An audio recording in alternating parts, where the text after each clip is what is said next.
Hey YouTube, welcome to another video. A couple of you have been asking about a detailed review of my new Ninja ZX4RR. Today I'm doing a detailed walk around. I will show you the unique features of this bike, go for a short drive, then the exhaust sound in the end. While I try to cover most of the details of this bike, there might still be questions, so let me know in the comments what you would like to know and I'll get back to you. So let's begin.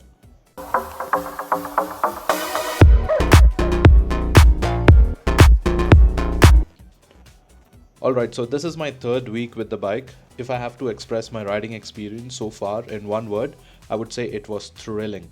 The engine is so smooth and the sound is so sweet, it always puts a smile on my face every time I ride it. The biggest reason for that is this engine. 399cc liquid cooled fuel injected inline 4 engine that produces 77 horsepower and revs to 16,000 rpm.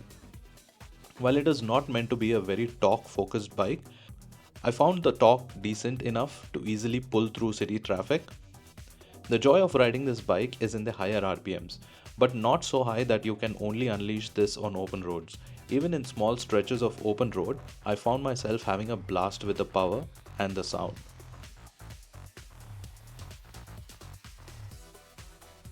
One of the many features that make this bike unique in this segment is the dual semi-floating disc given in the front with radial mount calipers.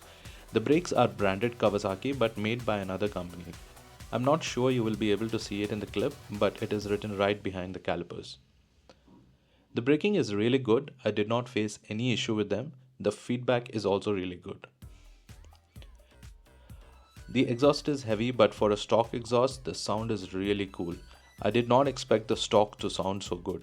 I have a clip with the exhaust sound at the end of this video, so stick around. The bike comes standard with an up and down quick shifter. It works really smoothly, and this system also comes with an auto blipper.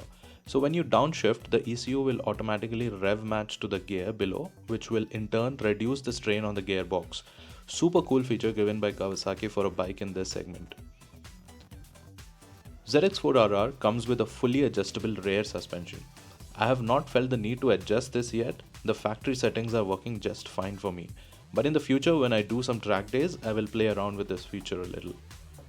Another cool feature is the ram air system in the ZX4RR.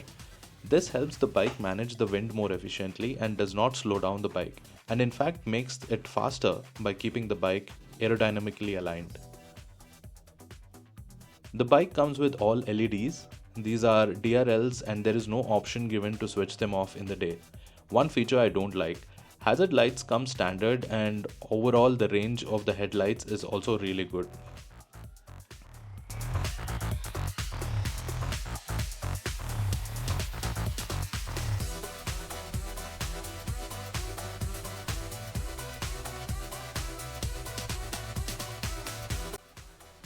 The tires are from Dunlop. The front is a 120/70 R17 and the rear tire is 160/60 R17.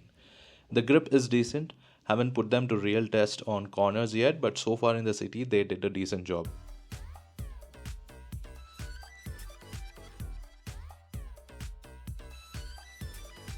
The clutch and the brake levers are both adjustable.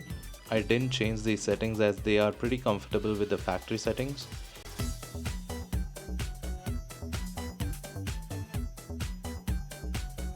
The seat is really wide and cushioned well for maximum comfort. There is enough room to move back and forth and sideways while cornering. The pillion seat on the other hand is very uncomfortable. It's very narrow and almost impossible for the pillion rider to sit comfortably. Now let's go for a short ride around the city and let me tell you a little bit about the riding experience.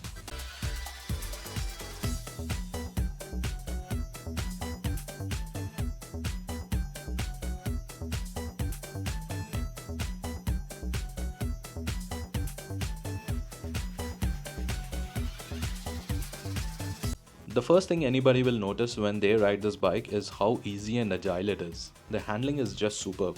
As expected, the ZX4RR compared to the bigger bikes is more practical and yet gives you the fun of a powerful inline 4 engine.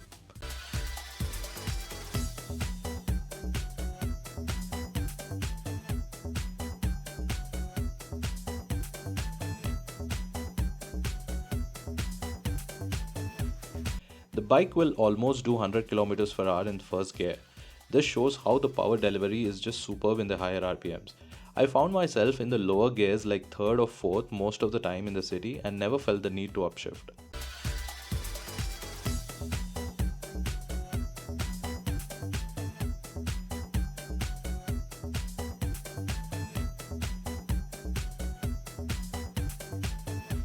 A lot of people I speak to about this bike ask me if it is difficult to manage in traffic. Honestly, I did not feel any strain as such because it is not a heavy bike like the Honda CBR 650R. Of course, it is not a bike that will cut through traffic like a lightweight naked bike, but in the middleweight sports bike segment, I hardly know any other bike that can be more comfortable than the ZX4RR.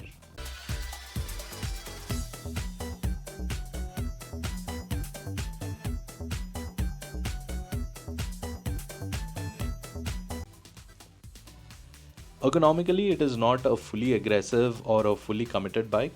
You don't sit upright fully, nor do you find yourself completely on the tank when you ride this bike. I would say it is somewhere in the middle.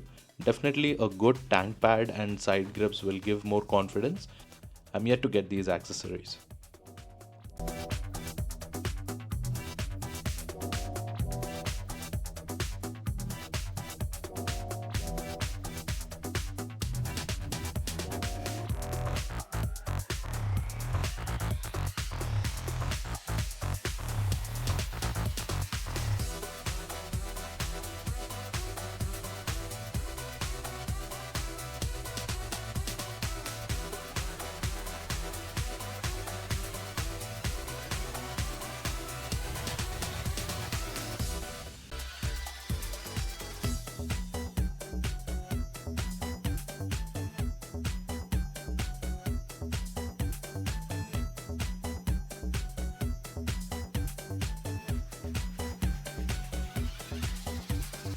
Overall, it's an amazing bike to ride in the city and on open roads.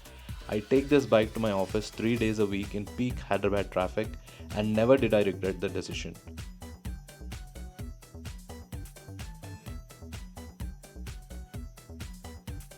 So if you are in the market for a manageable inline 4 that could be your daily 2, go for this bike. There are only 15 or 20 bikes in the country, I believe, and that's it. This makes the ZX4RR unique and special.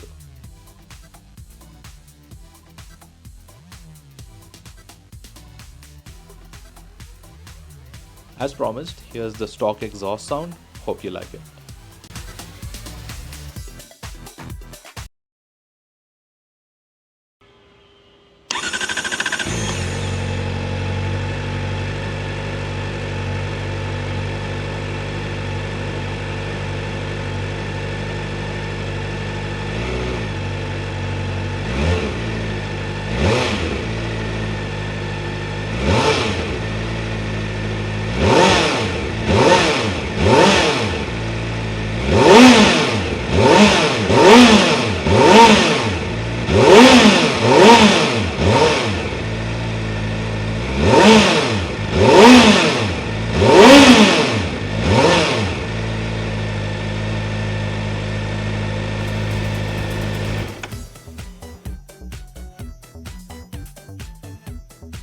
Next, I will feature the accessories that I will be installing on this bike, so subscribe if you haven't already.